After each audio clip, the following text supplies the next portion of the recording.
Illustration 4 जो doubt है वो हम कर रहे हैं ऑफ मॉड्यूल। होमवर्क कहां तक दिए थे भाई? 6 तक दिए थे, है ना।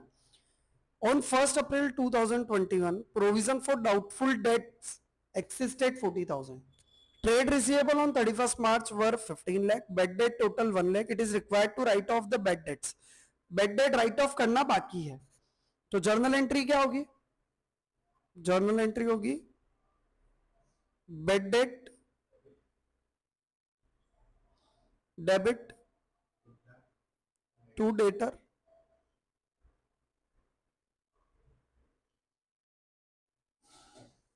₹1,00,000। देन ये बैड डेट कहां राइट ऑफ होगा? प्रोविजन में, क्योंकि प्रोविजन ऑलरेडी एक्सिस्ट है 40,000 का। तो या तो 40,000 प्रोविजन में से हटा दो और बचा हुआ पी एंड एल में ले जाओ, है ना। आप चाहो तो ये कर सकते हो, P and L debit 60,000, provision for doubtful debt debit 40,000, to bad debt 1,00,000, provision हो गया 0, पी एंड एल में डेबिट हो गया 60,000। अब क्या बोल रहा है क्वेश्चन की 5% इक्वल टू डेटर और प्रोविजन बनाना है, मेंटेन करके रखना है। तो हम पी एंड एल में और कितना डेबिट करेंगे? प्रोविजन तो हो गया 0, तो P and L debit to provision for doubtful debt account 14 lakh के डेटर हो गए, 15 में से 1,00,000 बेड डेट था, 14 लाख इंटू कितना होता है? तो पी एंड एल में टोटल डेबिट कितना हुआ? क्वेश्चन ये पूछ रहा था, क्या पूछ रहा था? Show how would you compute the amount debited to P and L. तो amount debited to P and L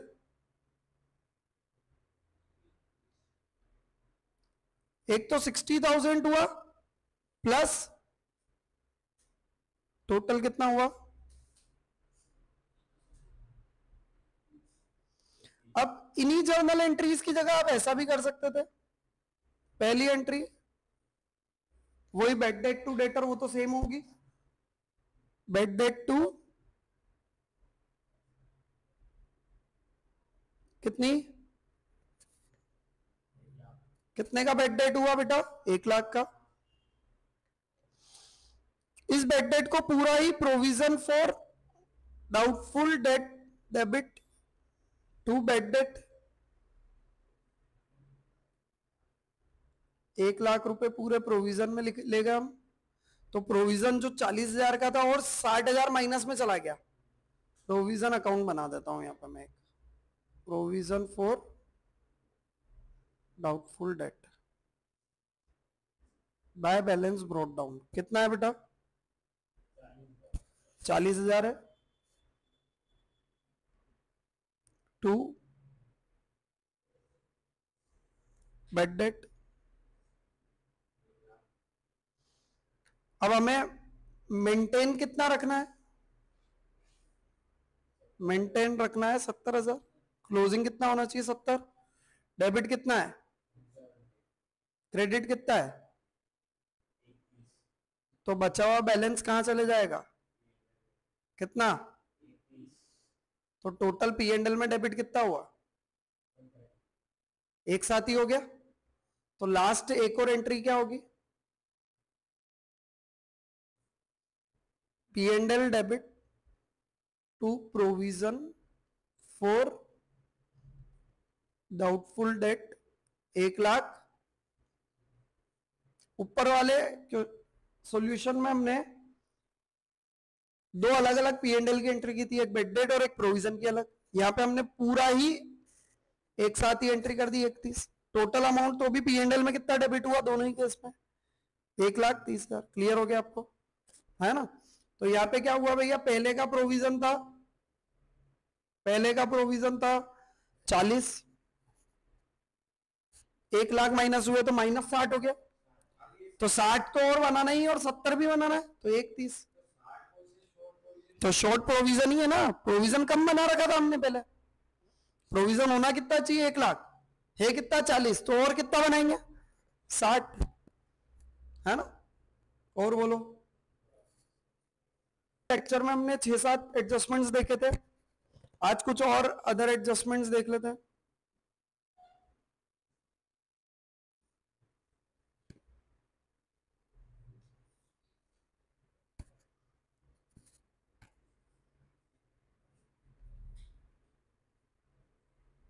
loss by fire और थेफ्ट, लॉस बाय फायर और थेफ्ट, स्टॉक का लॉस हो जाए तो एंट्री क्या करोगे आप? लॉस बाय फायर और थेफ्ट डेबिट टू परचेस। जब भी स्टॉक की बात आए तो कौन सा अकाउंट यूज होगा? अब मान लो 50% इंश्योरेंस कंपनी दे रही है, 50% इंश्योरेंस कंपनी दे रही है, मान लो लॉस हुआ 1 लाख का और 50% इंश्योरेंस कंपनी दे रही है, तो एंट्री क्या करेंगे? P&L में कितना जाएगा? 50% ही जाएगा, इंश्योरेंस कंपनी डेबिट कर देंगे हम, क्योंकि उससे लेना है अब हमें। टू लॉस बाय फायर, या तो मान लो 1 लाख का लॉस हुआ तो एंट्री की लॉस बाय फायर और थेफ्ट डेबिट टू परचेस, और मान लो आधा इंश्योरेंस कंपनी ने बियर कर लिया तो क्या एंट्री करोगे? Insurance company 50,000, P&L debit 50,000 to loss by fire और थेफ्ट। ऐसे स्टॉक की जगह कैश लॉस हो जाए, कैश का भी हो सकता है, कैश हो सकता है।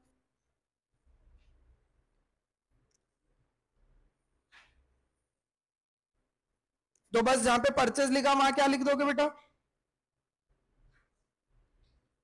लॉस बाय फायर और theft debit to cash, cash आ जाएगा। और अगर इसमें भी इंश्योरेंस आता है तो ठीक है, नहीं तो P&L debit to loss by fire और theft.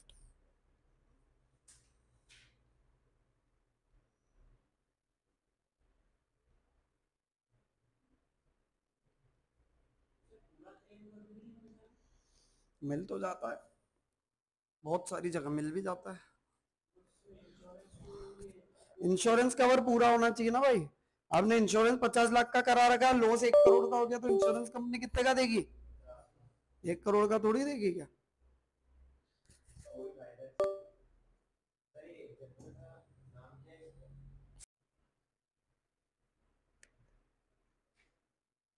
Proprietor for personal use, अगर कुछ भी यूज कर रहा है तो वो क्या कहलाएगी?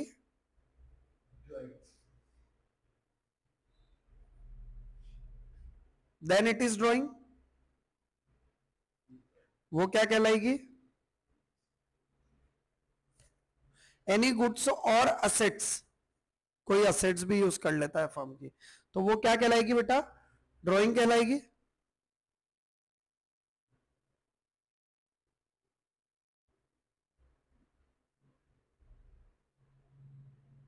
है ना? अब ड्राइंग की जर्नल एंट्री क्या होगी?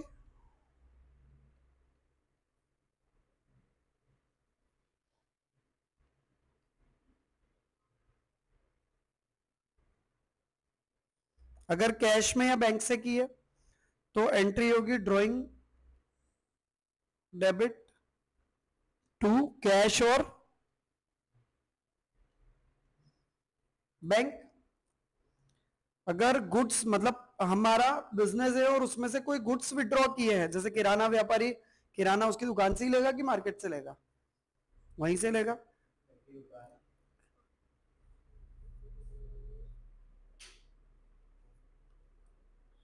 तो drawing debit to purchase, goods जब खरीदता है तो क्या क्रेडिट डेबिट करता है? परचेस। जब ड्राइंग करेगा तो क्या क्रेडिट करेगा? परचेस को ही। एंड ट्रांसफर ऑफ ड्राइंग कहां हो जाती है? ट्रांसफर ऑफ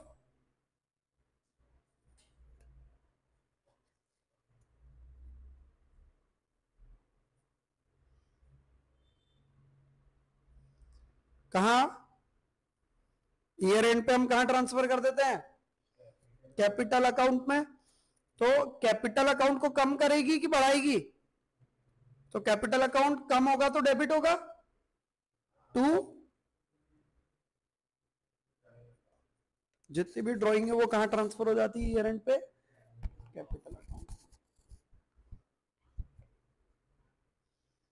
ऐसे ही गुड्स को आपने किसी और पर्पस के लिए यूज किया, जैसे goods distributed as a free sample,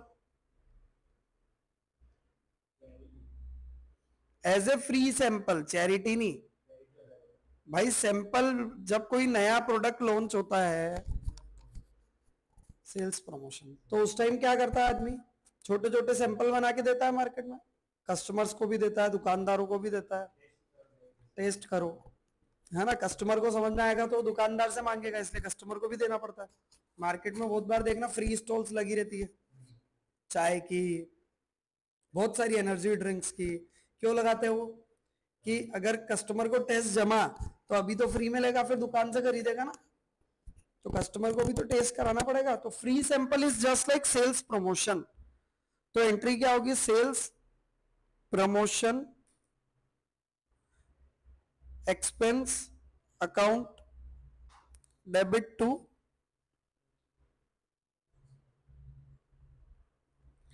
sales promotion expense debit to purchase goods. ठीक है, ये भी एक खर्चा है, ये भी एक खर्चा है, बट डिफरेंस क्या है, अब ये एंट्री करने का जरूरत कहां है, ये एक इनडायरेक्ट एक्सपेंस है। कौन सा खर्चा है, जो कि कहां जाता है, और ये एक डायरेक्ट एक्सपेंस को कम कर रहा है, ये ट्रेडिंग में जाता है। तो इससे क्या होगा, डायरेक्ट एक्सपेंस डिक्रीज होगा, और यहां पे इनडायरेक्ट एक्सपेंस, तो इससे क्या होगा, डायरेक्ट एक्सपेंस अगर डिक्रीज होगा तो ग्रॉस प्रॉफिट बढ़ेगा और नेट प्रॉफिट कम होगा। इसका इंपैक्ट किस पे आएगा, ग्रॉस प्रॉफिट बढ़ जाएगा और नेट प्रॉफिट। तो बाइफरकेशन करना जरूरी है, क्योंकि कंपैरिजन ग्रॉस इंडस्ट्री पे, इंडस्ट्री लेवल पे हम ये देखेंगे कि हमारा जो मुनाफा है, ग्रॉस प्रॉफिट, मतलब हम जो मार्जिन जोड़ रहे हैं प्रोडक्ट में, वो इंडस्ट्री के एवरेज के इक्वल है कि नहीं, वो ग्रॉस प्रॉफिट से ही पता चलता है। वो किससे पता चलता है, लाइक मैं 100 रुपए का माल 120 में बेच रहा हूं, तो मैंने कितना मार्जिन जोड़ा अगेंस्ट परचेस 20%, मतलब मैं मेरी कॉस्ट में 20% जोड़ रहा हूं, और इंडस्ट्री का ग्रॉस प्रॉफिट मार्जिन भी 20% के आसपास ही है, मतलब हम इंडस्ट्री से कंपटीशन में है। अगर मान लो ज्यादा जोड़ रहे हैं तो गलत है, हम कंपटीशन से आउट हो जाएंगे, और कम जोड़ रहे हैं तो ये भी हो सकता है कि साला हम लॉस खा रहे हो, है ना। सब इंडस्ट्री में 20% जोड़ रहे हो और हम 10% ही जोड़ रहे हैं, ये भी एक दिक्कत है। हो सकता है आपने मार्जिन इसलिए गिराया हो सेल बढ़ाने के लिए, बट पता लगा जेब से रखना पड़ गया, नेट प्रॉफिट निकालते निकालते पैसे ही जीरो हो गया। अब बहुत बार अपनी बिजनेस में आप मैनेजर को एक इंसेंटिव देते हो on the basis of sales, या जो भी सेल्स पर्सन है, सेल्स एग्जीक्यूटिव है आपका, आप उसको इंसेंटिव देते हो on the basis of sales, जो ईयर एंड पे दिया जाता है कि आप इस साल में जो भी सेल करोगे, आपने अगर इससे ज्यादा सेल कर दी तो हम आपको इतना % कमीशन देंगे, है ना। तो परसेंटेज किसी भी चीज पे डिफाइंड हो सकता है, like commission is payable to manager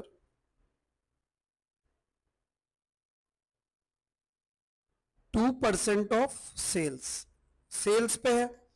तो अब यहां पे आपको क्या निकालना है, सेल्स का 2% निकालना है।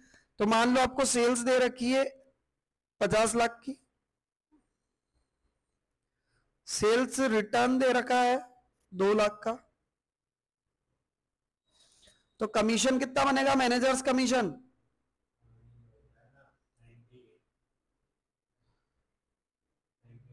तो मैनेजर्स कमीशन हो जाएगा 48,000, 48 lakh into 2%, 48 lakh into 90,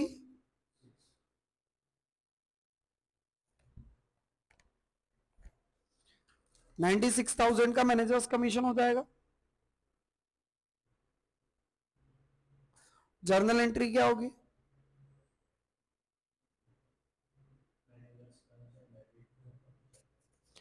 managers commission account debit to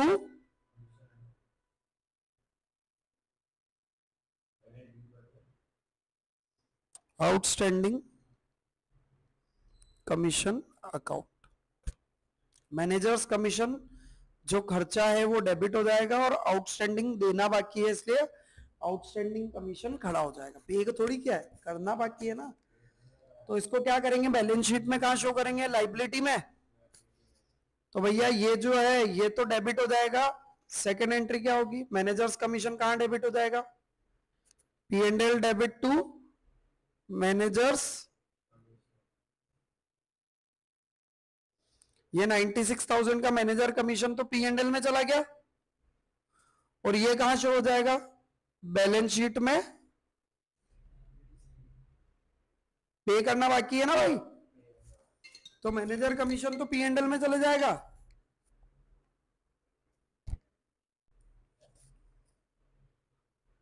managers commission is payable first. 10% of net profit before commission।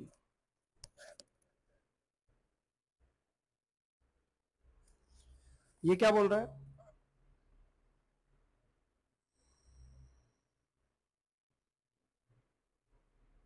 Manager को कमीशन देना है लेकिन कितना, 10% of net profit before commission. तो नेट प्रॉफिट बिफोर कमीशन आपको दे रखा है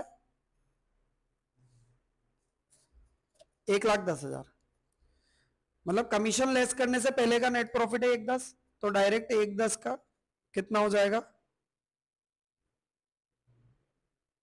11,000। यहां पे तो कोई दिक्कत ही नहीं है, बट क्वेश्चन बहुत बार ऐसा बोल देता है 10% of net profit after commission, after या आफ्टर चार्जिंग सच कमीशन।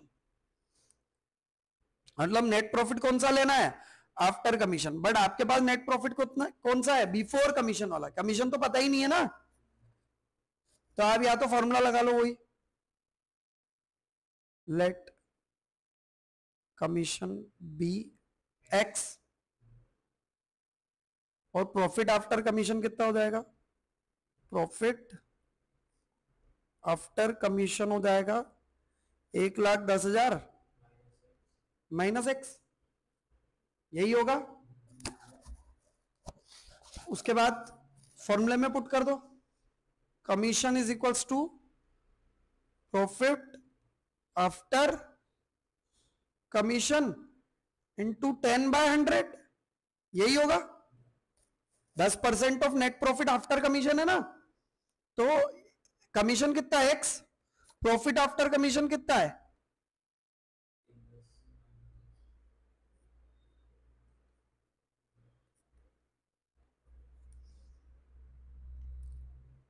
ये उधर जाएगा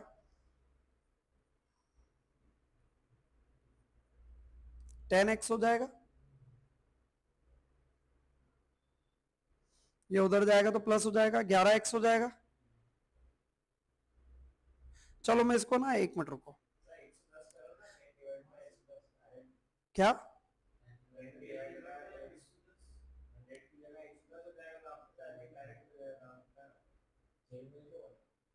मैं वही तो बता रहा हूँ, रुक तो जा, सुन तो ले, पहले मेरी बात भी तो सुन ले। हाँ मैं इसको ऐसे नहीं, ये भी आंसर तो आ ही रहा है इससे, है ना, बट अब सुन लो मेरी बात, सुन लो।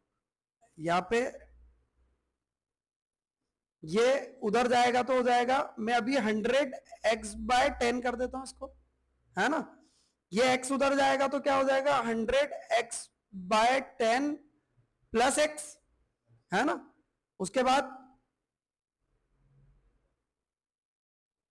110x/10 हो जाएगा, और ये हो जाएगा 1,10,000। मतलब x का फॉर्मूला अगर आप देखो तो अल्टीमेटली एंड में क्या हो रहा है, 1,10,000 इंटू 10/, 110। अब तुमने तो क्या पढ़ रखा है जो तुम बोल रहे हो? जिसने नहीं पढ़ रखा होगा उसको तो समझ में आना पड़ेगा ना यार भाई, है ना? तो x इज 10,000। तो x का डायरेक्ट फॉर्मूला अगर आपको बोल दे कि commission is net profit after commission का परसेंट है, तो आपको क्या करना है? प्रॉफिट बिफोर कमीशन लेना है। प्रॉफिट डायरेक्ट फॉर्मूला ये है, प्रॉफिट बिफोर कमीशन लेना है into rate upon plus rate. ये वाला फॉर्मूला आप डायरेक्ट अप्लाई कर सकते हो एक्स लेने की जगह, है ना? तो एक्स कितना हो गया? 10,000। तो अगर प्रॉफिट आफ्टर कमीशन पे है तो फिर ये फॉर्मूला लगाना है, प्रॉफिट बिफोर कमीशन पे है तो डायरेक्ट फॉर्मूला लग रहा है into rate by 100। Journal entry वही होगी जो अभी हमने लास्ट एग्जांपल में की, managers commission debit to outstanding managers commission. Managers commission कहां चले जाएगा? P&L debit to managers commission, P&L में डेबिट हो जाएगा। और outstanding managers commission balance sheet में कहां शो करेंगे? लाइबिलिटी साइड में शो कर देंगे। कहां शो कर देंगे?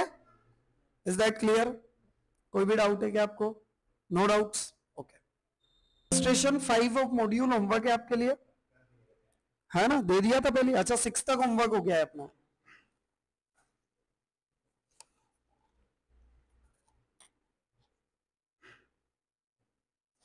अपना बैलेंस शीट जब हम बनाते हैं तो ये चीज भी समझ लो, बैलेंस शीट में जो असेट है उनका जो सीक्वेंस है वो on the basis of liquidity हो सकता है। On the basis of liquidity मतलब असेट साइड में पहले लिक्विड असेट पहले आएंगे, जैसे कैश इन हैंड सबसे ज्यादा लिक्विड होता है। लिक्विड मतलब जो इजीली कन्वर्टिबल इन कैश है, तो कैश इन हैंड तो खुद ही कैश है। कैश एट बैंक, फिर गवर्नमेंट सिक्योरिटी, ऐसे करके लास्ट में देखो फिक्स्ड असेट आ रहे हैं, क्योंकि फिक्स्ड असेट सबसे ज्यादा इलिक्विड होते हैं, उनको हैंड टू हैंड हम कैश में कन्वर्ट। ऐसे ही लाइबिलिटीज में भी वो लाइबिलिटीज जो सबसे पहले पे होने वाली है वो आएगी, जैसे बिल्स पेएबल, क्रेडिटर, फिर लॉन्ग टर्म लोन्स, फिर आउटस्टैंडिंग एक्सपेंस। ऐसे ही अगर इन ऑर्डर ऑफ परमानेंस जमा हो तो उसका उल्टा हो जाएगा।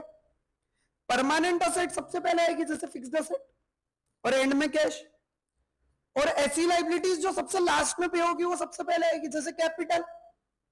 तो आप इन ऑर्डर ऑफ परमानेंस और इन ऑर्डर ऑफ लिक्विडिटी दोनों में से कुछ भी फॉलो कर सकते हो। जनरली हम इन ऑर्डर ऑफ परमानेंस ही बनाते हैं, परमानेंट असेट पहले और लिक्विड असेट बाद में।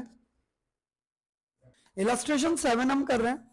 The balance sheet of Thapar on 1 April was as follows. 1 April 21 को बैलेंस शीट दे रखी है। बैलेंस शीट में आपको फिगर्स आपको दे रखे हैं। ड्यूरिंग द ईयर 2021-22 मतलब 2022-23 में प्रॉफिट ऑफ 21-22 मतलब 2021-22 का प्रॉफिट है, ये ओपनिंग बैलेंस शीट है। मतलब ये क्या है? ईयर स्टार्ट की बैलेंस शीट है। 18,30,000 रुपए नेट प्रॉफिट है during the year. This was after allowing for the following. Rent received for the property let out 3 lakh है। Depreciation on plant and machinery and furniture दे दिया है। Provision for doubtful debt of 5% of trade receivable as at 31st March 2022. But while preparing the P&L, he had forgotten to provide outstanding expense of 1,80,000 and prepaid insurance to the extent of 20,000. Okay. अब question क्या बोल रहा है कि भैया ये चीजें तो हम ऑलरेडी एडजस्ट कर चुके हैं, मतलब इनकी एंट्री नहीं करनी, इनको असेट में शो करना है ना। जैसे प्लांट एंड मशीनरी पे डेप्रिसिएशन लगा दिया तो ये कम होगा, फर्नीचर कम हो जाएगा क्योंकि ईयर एंड की बैलेंस शीट बनानी है आपको, है ना। इसके अलावा provision for doubtful date books में दिखेगा। बात हो रही इनकी कि ये देना भूल गए क्या। सबसे पहले तो आउटस्टैंडिंग एक्सपेंस 1,80,000 के और प्रीपेड इंश्योरेंस 20,000 के। आउटस्टैंडिंग एक्सपेंस की एंट्री क्या होती है? जर्नल एंट्री बोलो चलो। आउटस्टैंडिंग एक्सपेंस की जर्नल एंट्री क्या होती है? Expense debit to outstanding expense कितना? 1 लाख। और ये एक्सपेंस कहां चले जाएगा? P&L। P&L में जाएगा ना। तो प्रॉफिट कम करेगा कि बढ़ाएगा? ये कितने से? तो एडजस्टेड P&L बना लेते हैं। एडजस्टेड क्यों? क्योंकि हमने प्रॉफिट तो निकाल लिया 18,30,000 का, बट इसमें ये एडजस्ट करना बाकी है। तो P and L account, adjusted P and L account, adjusted P and L account, इसमें by balance brought down 18,30,000 to expense account 1,80,000, इससे प्रॉफिट कम हो जाएगा। अब क्या हुआ, 20,000 का प्रीपेड इंश्योरेंस की एंट्री करना भूल गए, मतलब इंश्योरेंस ऑलरेडी 20,000 से डेबिटेड ज्यादा है, कम करेंगे। तो एंट्री क्या करेंगे, प्रीपेड इंश्योरेंस असेट क्रिएट करेंगे टू इंश्योरेंस अकाउंट, कितना, तो इंश्योरेंस को कितने से कम करेंगे, 20,000 से। तो पी एंड एल में insurance debit to P and L, अभी पी एंड एल में हम क्या करेंगे, 20,000 रुपए क्रेडिट करेंगे, इनकम बढ़ाएंगे, प्रॉफिट बढ़ाएंगे बाय इंश्योरेंस, कितना, प्रॉफिट, खर्चा कम हो रहा है तो प्रॉफिट बढ़ेगा ना। तो हमारा जो न्यू प्रॉफिट है वो कितना आ जाएगा, 18 लाख। अरे पे किया है लेकिन वो असेट है ना भाई, खर्चा नहीं है, हमने खर्चा मान चुके हैं हम उसको, हम खर्चा, तो खर्चे को क्या कर रहे हैं, कम कर रहे हैं, क्या कर रहे हैं। तो 18,50,000 माइनस 1,80,000, 16 लाख।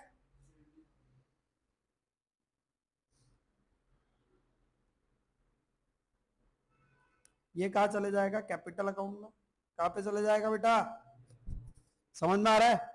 तो कैपिटल अकाउंट में 16,70,000 रुपए प्रॉफिट जाएगा। अब बना लेते हैं बैलेंस शीट, क्या बना लेते हैं, balance sheet as at 31 March 2022। सबसे पहले कैपिटल, कैपिटल का ओपनिंग बैलेंस कितना है, कैपिटल का ओपनिंग बैलेंस है 50 लाख, 50 लाख।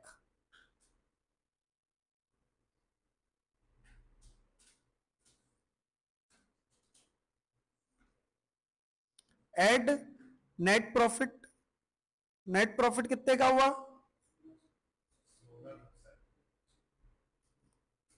ओके। फिर ड्राइंग कितनी की है ड्यूरिंग द ईयर, उन्होंने 6 लाख की, कितने की है, ड्राइंग लेस हो जाएगी कितने की,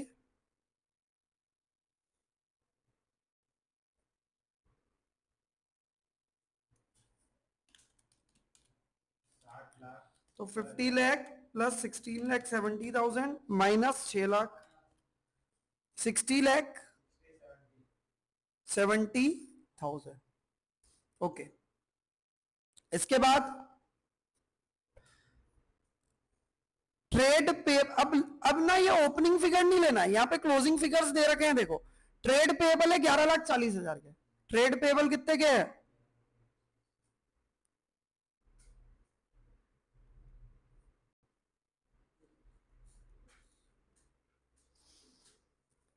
एक्सपेंस पेबल हमारे अभी हमने लिखे 1,80,000, तो आउटस्टैंडिंग एक्सपेंस कितने, 1 लाख, ठीक है। उसके बाद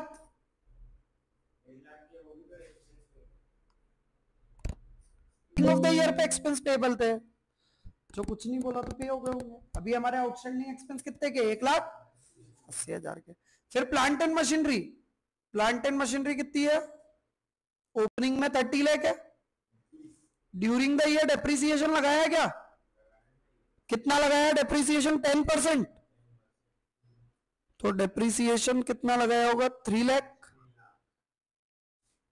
तो प्लांट एंड मशीनरी कितने की बची है,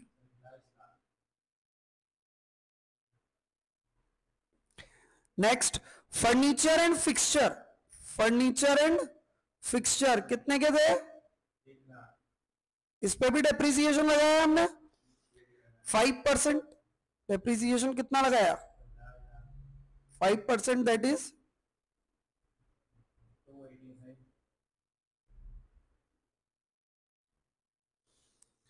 उसके बाद ट्रेड रिसीवेबल, ट्रेड रिसीवेबल का नीचे नया फिगर दे रखा है क्लोजिंग ईयर एंड का 20 लाख, तो ट्रेड रिसीवेबल कितना है, लेकिन उस पे प्रोविजन फॉर डाउटफुल डेट भी बनाया है इन्होंने, कितना 5% of trade receivable as at 31 March, तो 5% कितना होता है provision for doubtful debt 1 lakh, तो नेट डेटर कितने दिखाएंगे हम 19 लाख। उसके बाद कैश एट बैंक क्लोजिंग दे रखा है आपको 10,35,000, कितना दे रखा है कैश एट बैंक 10,30,000।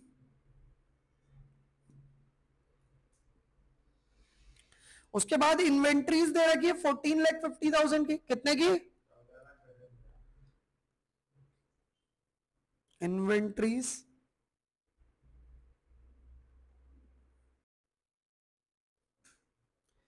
एक और चीज छूट रही है क्या, प्रीपेड इंश्योरेंस, प्रीपेड इंश्योरेंस जिसकी हमने एंट्री की थी अभी 20,000, समझ में आ रहा है 20,000 रुपीज प्रीपेड इंश्योरेंस आ जाएगा, दैट्स इट। रेंट रिसीव्ड तो इनकम में पहले ही बुक हो चुका है ना, वो तो कुछ काम का ही नहीं है अभी हमारे, वो तो P&L में आ गया और कैश में भी ऐड हो गया होगा। 73,90,000, 27,285, 19 लाख, 10,35,000, 73,90,000, ये हमारी बैलेंस शीट मैच होगी। आ रहा है क्या समझ में, कोई भी डाउट है क्या? Okay. Shri Mittal gives you the following trial balance and some other information, illustration 9 है मॉड्यूल का। हाँ, ओपनिंग एंट्री करनी है उसमें। ओपनिंग एंट्री कैसे होती है, सारे एसेट डेबिट हो जाते हैं और लाइबिलिटी और कैपिटल क्रेडिट हो जाती है। क्लोजिंग एंट्री कैसे होती है, सारी कैपिटल और लाइबिलिटी क्रेडिट हो डेबिट हो जाती है और एसेट क्रेडिट हो जाता है। तो Shri Mittal gives you the following trial balance and some other information, some other information. तो यहां पे आपको पूरी बैलेंस शीट दे रखी है जिसमें लास्ट में आपको दिख रहा हो तो जीएसटी दे रखा है। क्या दे रखा है? तो भैया यहां पे एक चीज ध्यान देना, जीएसटी क्या है? जीएसटी एक इनडायरेक्ट टैक्स है। क्या है? इनडायरेक्ट टैक्स का मतलब क्या होता है, यहां पे पे करने वाला अलग है और बर्डन किसी और के ऊपर आ रहा है। मिस्टर एक्स शॉपकीपर है,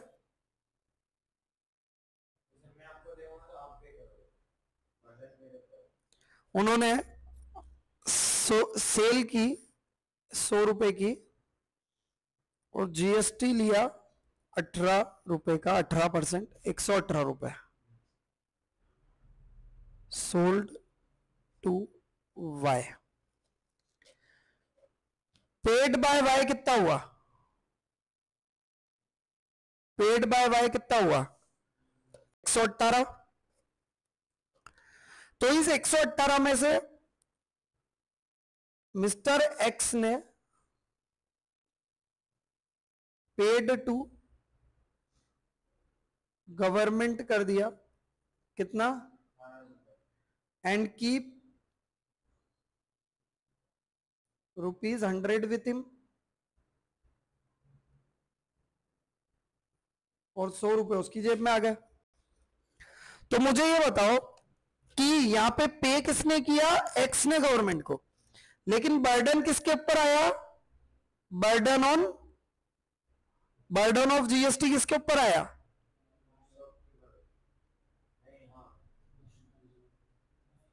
वाई के ऊपर है, मतलब फाइनल कंज्यूमर के ऊपर बर्डन आता है। तो ये एक तरह का इनडायरेक्ट टैक्स है। पे गवर्नमेंट को एक्स कर रहा है, लेकिन बर्डन किसके ऊपर आ रहा है? पे करने की जवाबदारी एक्स की, कलेक्ट करके पे, मतलब एक तरह से X is agent of government. हर दुकानदार जो जीएसटी पे करता है वो एजेंट है गवर्नमेंट का, वो वसूलेगा और सरकार को जमा करा देगा। उसके ऊपर बर्डन आ रहा है क्या? बस उसके ऊपर एक प्रोसेस है कि भैया उसको पे करना पड़ता है हर महीने, तो इनडायरेक्ट टैक्स है। अब जीएसटी में ना एक फायदा गवर्नमेंट ने दिया है कि यार आप भी तो माल खरीद रहे हो, तो आप जो जीएसटी पे कर रहे हो, आप जिससे खरीद रहे हो उसको, वो आपको रिबेट मिल जाएगी। मतलब मिस्टर एक्स ने मान लो ये माल किसी से खरीदा 90 रुपए में, 90 रुपए पे उसने भी 18% टैक्स लगा के दिया होगा 16 रुपए 20 पैसे। 90 में खरीदी की कॉस्ट और 16 रुपए 20 पैसे अलग से उसने जीएसटी दिया, तो 90 प्लस 16 रुपए 20 पैसे 106.2 रुपए दिए। 106.2 रुपए उसने जो जिससे खरीदा उसको दिए, उसमें 16 रुपए 20 पैसे क्या है? जीएसटी है। तो यहां पे जब मिस्टर एक्स इस माल को बेचेगा तो 18 रुपए उसने लिया, 18 में से 16 रुपए 20 पैसे तो वो ऑलरेडी पे कर चुका है, तो कितने? 1 रुपए 80 पैसे वो गवर्नमेंट को पे कर देगा, क्योंकि 16 रुपए 20 पैसे तो वो ऑलरेडी जीएसटी दे चुका है ना। तो अब जो आपने 18 रुपए जीएसटी लिया उसमें से 1 रुपए 80 पैसे ही देना है सरकार को। मतलब कि जीएसटी में जो आप परचेस करते हो गुड्स, उस पे जो जीएसटी लग के आ रहा है उसका रिबेट मिल जाता है। उसका क्या मिल जाता है? और गवर्नमेंट को आपको नेट टैक्स ही पे करना है, ठीक है। मतलब अल्टीमेट बर्डन 18 रुपए का ही, मतलब सरकार के पास अल्टीमेट टैक्स कितना गया? टोटल 18 रुपए, 16 रुपए 20 पैसे पहले और 1 रुपए 80 पैसे अभी। टोटल वैल्यू एडिशन पे टैक्स है। GST is a value added tax, इसीलिए बोलते हैं जीएसटी इज ए, गवर्नमेंट ने बोला हमें 18% जीएसटी चाहिए, तो अल्टीमेट फाइनल कंज्यूमर ने उसको कितने में लिया? 100 रुपए में। उस पर सरकार ने टोटल टैक्स कितना ले लिया? 18 रुपए। कैसे? 16 रुपए 20 पैसे तो पहले स्टेप 1 में, क्योंकि पहले जिसने बेचा उसने कितना वैल्यू एडिशन किया? उसने पहली बार जब बेचा तो उसने 90 रुपए एडिशन किया, तो 90 रुपए पे सरकार ने पहले ही ले लिया। फिर सामने वाले ने और कितना एडिशन किया? 10 रुपए। 10 रुपए पे 18% कितना होता है? 1 रुपए 80 पैसे। तो आपने जितना वैल्यू एडिशन किया उतना ही टैक्स दिया, और ओवरऑल फाइनल कंज्यूमर पे जो बर्डन आया वो उतना ही आया जितना वैल्यू एडिशन हुआ। इस बीच में अगर चेन टूट जाती है, मतलब मिस्टर एक्स ने वाई को बेचा और वाई ने भी आगे किसी को बेचा, लेकिन वाई जीएसटी पे नहीं करता, और मान लो उसने जेड को बेचा और जेड भी शॉपकीपर ही है, चेन चलती है ना, तो जेड भी शॉपकीपर है, तो जेड जब बेचेगा अगर वो जीएसटी रजिस्टर्ड है, अब समझना question is x GST registered है, उसने जीएसटी लिया सरकार को दे दिया, वाई ने जीएसटी पे कर दिया, वाई जीएसटी रजिस्टर्ड नहीं है, मतलब वो चेन में कट हो चुका है। उसने जब जेड को दिया तो जीएसटी नहीं लिया, लेकिन जो जीएसटी वो एक्स को पे कर चुका है वो भी पास ऑन नहीं होगा आगे, क्योंकि Y is not GST registered person, तो वो इनवॉइस रेज करेगा ही नहीं, और जब तक वो इनवॉइस रेज नहीं करेगा जीएसटी में तब तक जेड को वो जीएसटी पास ऑन नहीं होगा। तो अब जेड जब बेचेगा तब उसे पूरा जीएसटी देना पड़ेगा, क्योंकि उसे इनपुट नहीं मिला। तो जीएसटी में एक चेन चलती है, वो चेन अगर ब्रेक हो गई तो वापस टैक्स लग जाएगा पूरा। तो इसीलिए जब आप देखोगे तो बड़े व्यापारी सारे होलसेलर सारे जीएसटी रजिस्टर्ड होते हैं, क्योंकि उन्हें भी आगे जीएसटी पास ऑन करना होता है। अगर आप जीएसटी में रजिस्टर्ड नहीं होगे, ऐसे तो अगर हम एग्जेम्पशन लिमिट देखें तो एग्जेम्पशन लिमिट है 40 लाख, मतलब आप 40 लाख तक अगर आपकी सेल है, आप ट्रेडर हो, गुड्स बेचते हो और 40 लाख तक आपकी सेल है, तो आपको जीएसटी लेने की जरूरत, और अगर आप सर्विस प्रोवाइडर हो तो आपको 20 लाख से ऊपर जीएसटी लेने की जरूरत है। 20 लाख तक कोई जीएसटी लेने की जरूरत नहीं है, बट अगर आपको आगे जीएसटी पास ऑन करना है तो फिर आपको जीएसटी लेना पड़ेगा, even if you are not eligible, not mandatory to registration हो, फिर भी आपको लेना पड़ेगा, क्योंकि आगे जीएसटी पास ऑन करना है ना भाई, नहीं तो चेन ब्रेक हो जाएगी, आपसे कोई माल ही नहीं लेगा, आपका माल महंगा हो जाएगा भाई, क्योंकि आगे वाला अगर बेचेगा तो उसे तो पूरा जीएसटी सरकार को देना। आ रहा है क्या समझ में? बोलो। अच्छा, तो जीएसटी में जब हम परचेस करते हैं गुड्स, परचेस जब हम करते हैं तो एंट्री होगी परचेज अकाउंट डेबिट। इसमें जब हम जीएसटी पे करेंगे इनपुट, अब जीएसटी भी ना 3 टाइप के होते हैं। अगर आप इंटर स्टेट सेल कर रहे हो, इंटर स्टेट मतलब out of state, out of state अगर आप सेल कर रहे हो तो आईजीएसटी लगता है, ओनली एक टैक्स। और इंट्रा स्टेट कर रहे हो, इंट्रा स्टेट मतलब स्टेट के इन द स्टेट,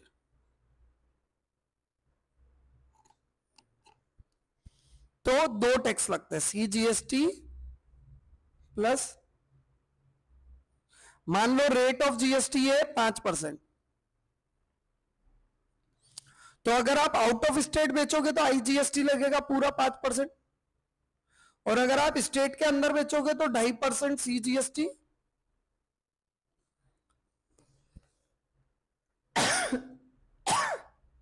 और 2.5% लगेगा, वही बस टैक्स का रेट आधा हो जाएगा, लगेगा total 5 he, but 2.5% CGST head में जाएगा और 2.5% एसजीएसटी हेड में जाएगा। ठीक है, तो परचेज डेबिट, मान लो आपने गुड्स परचेज किया इंट्रा स्टेट ही, मतलब किसी स्टेट वाले से ही, तो इनपुट सीजीएसटी, मान लो 10,000 का माल खरीदा और 5% जीएसटी है, तो 250 रुपीज क्या लगा सीजीएसटी, इनपुट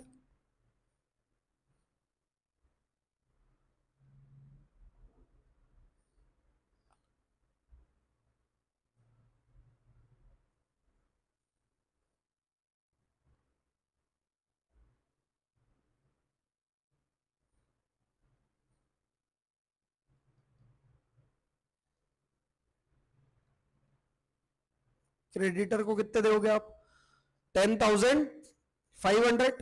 एंट्री क्या करोगे, purchase debit, input CGST debit, input SGST debit, to creditor 10,500। अब मान लो यही माल बेच दिया,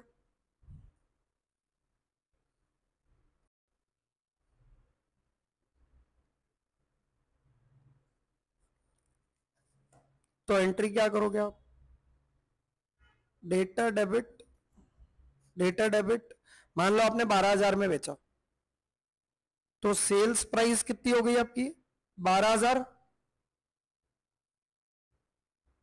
टैक्स सेल्स का पार्ट नहीं होंगे क्योंकि टैक्सेस है लाइबिलिटी, वो हमारा रेवेन्यू नहीं है, हमें कलेक्ट करके वापस किसको पे करना है, गवर्नमेंट को। टू आउटपुट, मान लो इन द स्टेट ही बेचा आपने, तो आउटपुट सीजीएसटी 12,000 का 5% कितना होता है, 2.5%, सॉरी 300, टू आउटपुट एसजीएसटी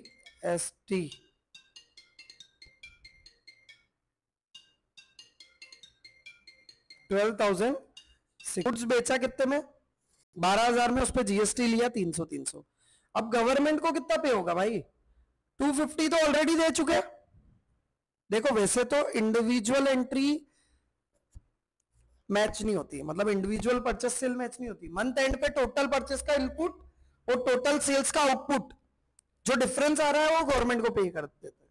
और अगर मान लो सेल कम हुई परचेस से तो इनपुट कैरी फॉरवर्ड हो जाता है, इनपुट क्या हो जाता है, बचा हुआ इनपुट आगे एडजस्ट हो जाएगा। तो अब पहले तो आउटपुट सीजीएसटी किससे एडजस्ट होगा, इनपुट सीजीएसटी से, तो adjustment of GST, adjustment of GST कैसे करेंगे हम, output CGST debit 300, to input CGST कितना पड़ा हुआ है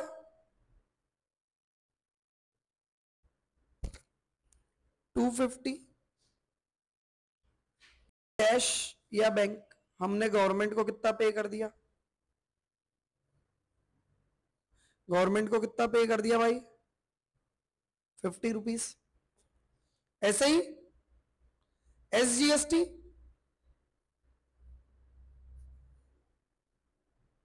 output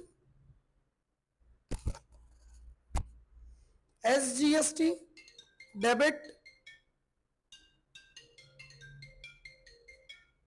300 to input SGST 250 to cash और बैंक। कितना है? 50। तो अब ये इनपुट आउटपुट एडजस्ट किससे हो सकता है? क्योंकि 3 टैक्स है।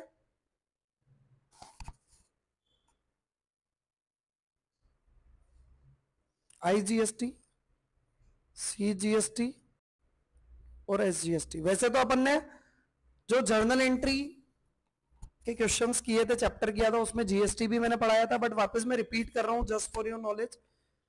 ये आउटपुट और इनपुट जो है, इनपुट IGST किसी से भी एडजस्ट हो सकता है। इनपुट CGST से एडजस्ट होगा, SGST से नहीं होगा, IGST से हो जाएगा। SGST IGST से तो सब एडजस्टमेंट हो जाता है। आ रहा है समझ में? ओके। तो अभी जो हमने क्वेश्चन किया था वो देख लेते हो।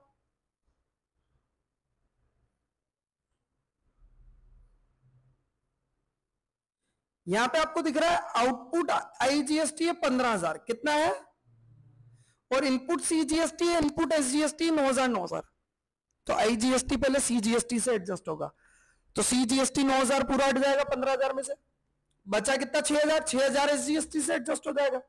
फिर भी इनपुट SGST कितना बच जाएगा? 3,000 और बच जाएगा। 3,000 रुपए का इनपुट SGST असेट है, वो आगे कैरी फॉरवर्ड हो जाएगा। इनपुट अगर ज्यादा है तो असेट है, क्योंकि हम आगे टैक्स में उसे एडजस्ट करेंगे। तो ये कहां एडजस्ट हो जाएगा? आगे एडजस्ट हो जाएगा। तो अब सबसे पहले बना लेते हैं trading account.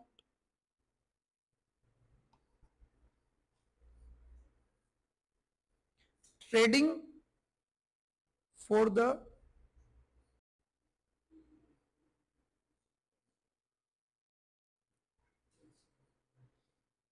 March 31, 2022। Opening stock 72,000 है। फिर परचेज है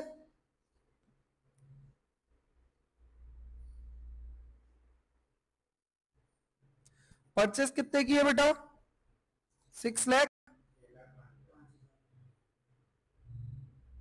रिटर्न भी है 30,000 का, तो परचेज रिटर्न क्रेडिट वाली लेंगे ना, परचेज रिटर्न क्रेडिट होती है, ठीक है। तो 6,05,000 माइनस 30,000,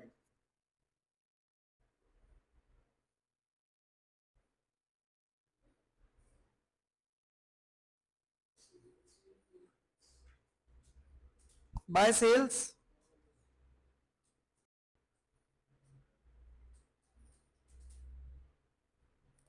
और रिटर्न है कितने का?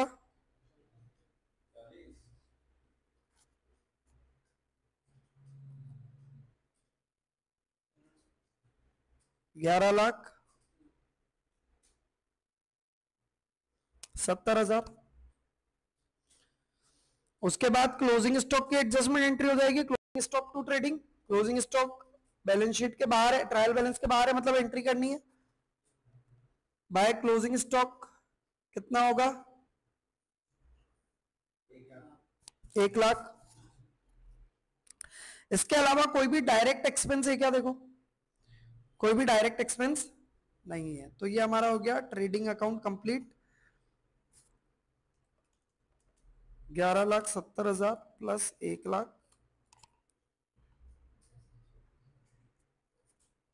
डेबिट का टोटल कितना आ रहा है? 72,000 plus 575। -1270, 6,23,000।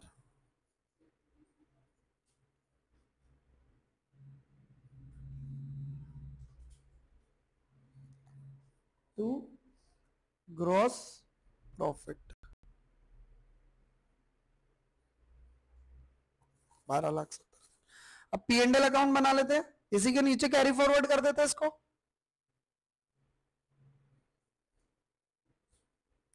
Trading and profit and loss account एक साथ बना रहे हैं हम।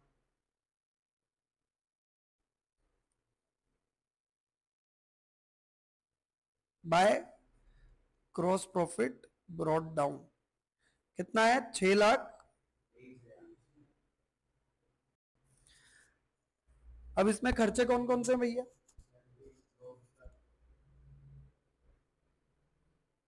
सैलरी,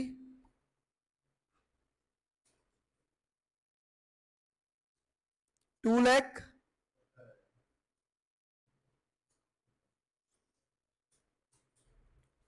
एडवर्टीजमेंट,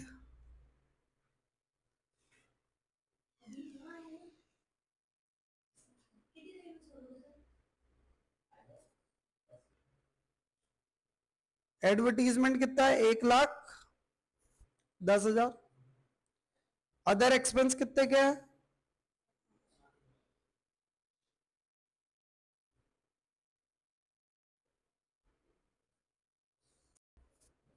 रिटर्न्स हम कर ही चुके हैं। फाइनली नेट प्रॉफिट आ जाएगा 6,23,000 माइनस सारे खर्चे,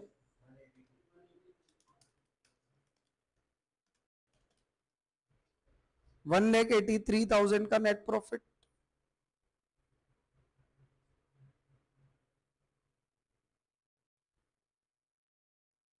टू नेट प्रॉफिट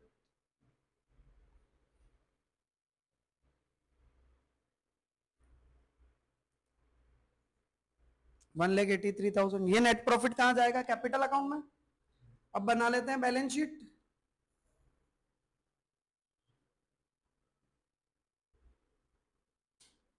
अभी कैपिटल कितनी है हमारी भैया?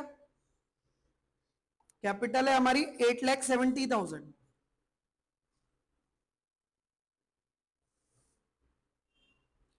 प्लस नेट प्रॉफिट कितना हुआ हमें? ट्रायल बैलेंस में कोई ड्राइंग तो नहीं है, देखो कोई ड्राइंग नहीं है, तो फाइनली हमारा कैपिटल का बैलेंस कितना हो जाएगा? 10,53,000।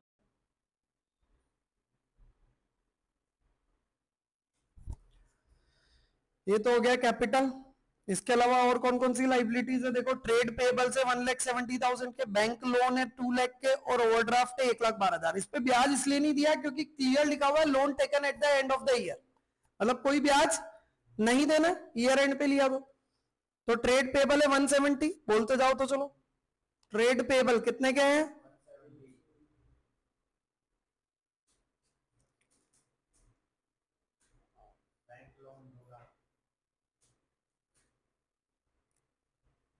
बैंक लोन कितने का है?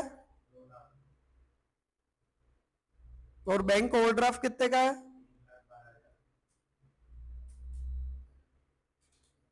और कोई लाइबिलिटी है क्या? लाइबिलिटी मींस जिसका क्रेडिट बैलेंस हो other than those item which are transferred in trading period, उसके अलावा। आउटपुट आईजीएसटी है बट वो एडजस्ट हो जाएगा, इनपुट से। हम नेट फिगर ही लिखेंगे उसमें, है ना। अब आ जाते हैं असेट में। असेट में सबसे पहले फर्नीचर बिल्डिंग। फर्नीचर है 4,50,000, बिल्डिंग है 8,90,000।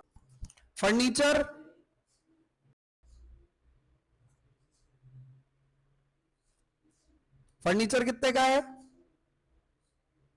4,50,000। बिल्डिंग कितनी है बेटा? 8,90,000। फिर ट्रेड रिसीवेबल कितने हमारे? ट्रेड रिसीवेबल है ना 90,000। फिर इन्वेंट्री क्लोजिंग स्टॉक कितने का है? Closing stock 1 lakh.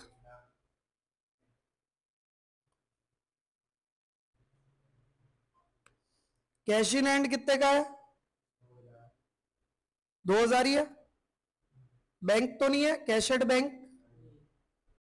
Input SGST, input S,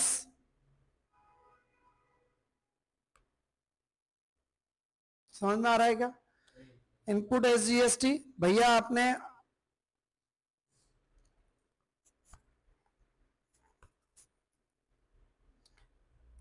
input CGST है आपके पास कितना?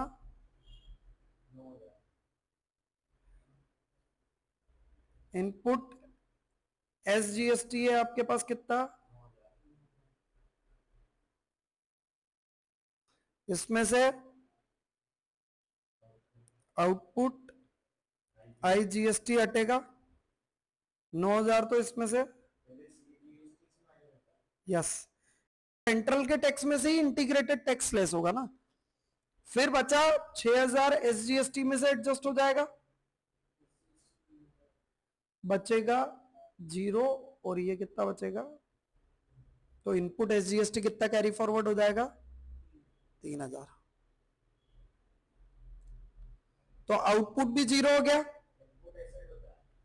इनपुट एसेट होता है, आउटपुट लाइबिलिटी होता है। ठीक है,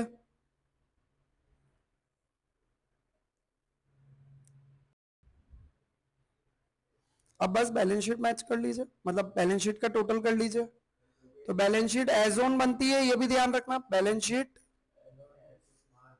एज ऑन 31 मार्च 2022।